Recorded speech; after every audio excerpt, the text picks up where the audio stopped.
let me ask you all this question.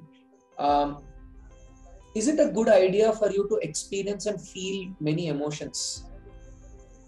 Yes.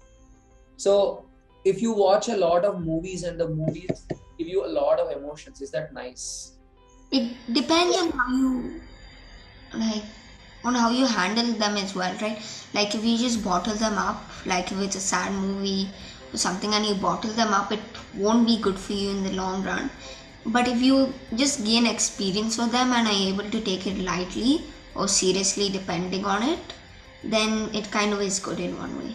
And when you, that's a very good It's point. a double-edged sword. Do you guys get why she called it a double-edged sword? The sword can help you, the sword can kill you also. No. The sword has edge on both sides, that side and your side also. Your side it can kill you, the other side it can kill the other person.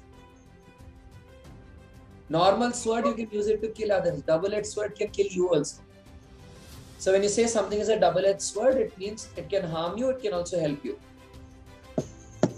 Yeah, FIFA. As Avantika said, it's important that you handle the emotion properly, right?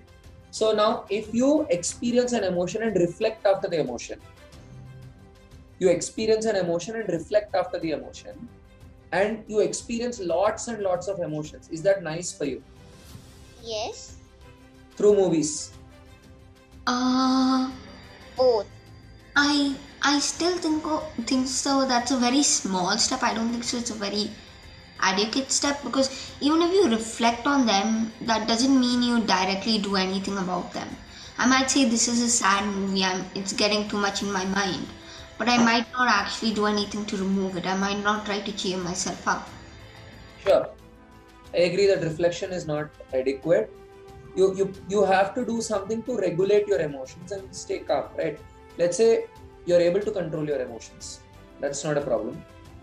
You're watching a lot of movies, you're watching a lot of theatrical plays, you're listening to a lot of radio programs, you're experiencing various emotions and reflecting on all emotions.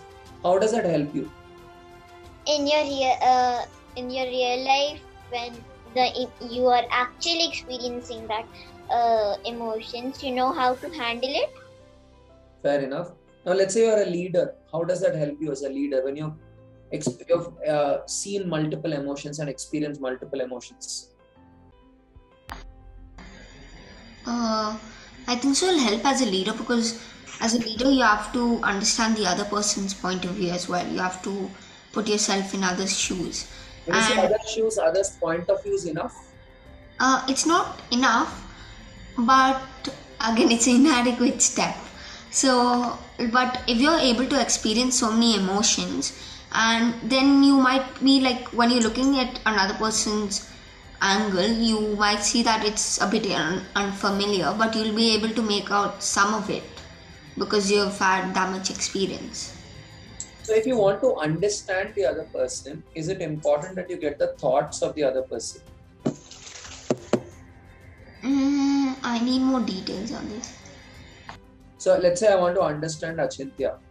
If I understand the way Achintya thinks, is that enough? Kind of, because thinking there's something else more important.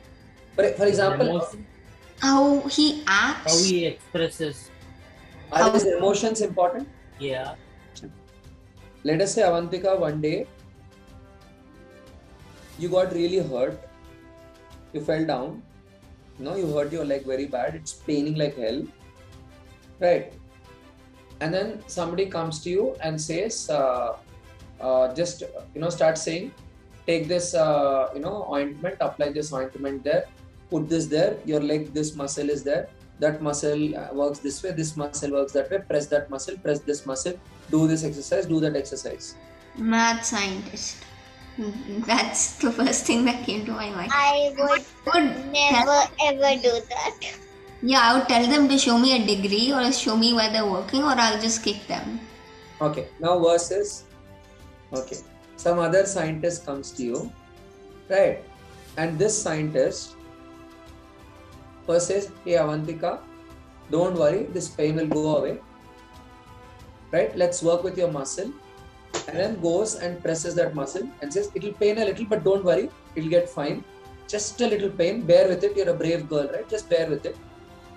And then starts explaining that way and then does the same activity. How do you feel now?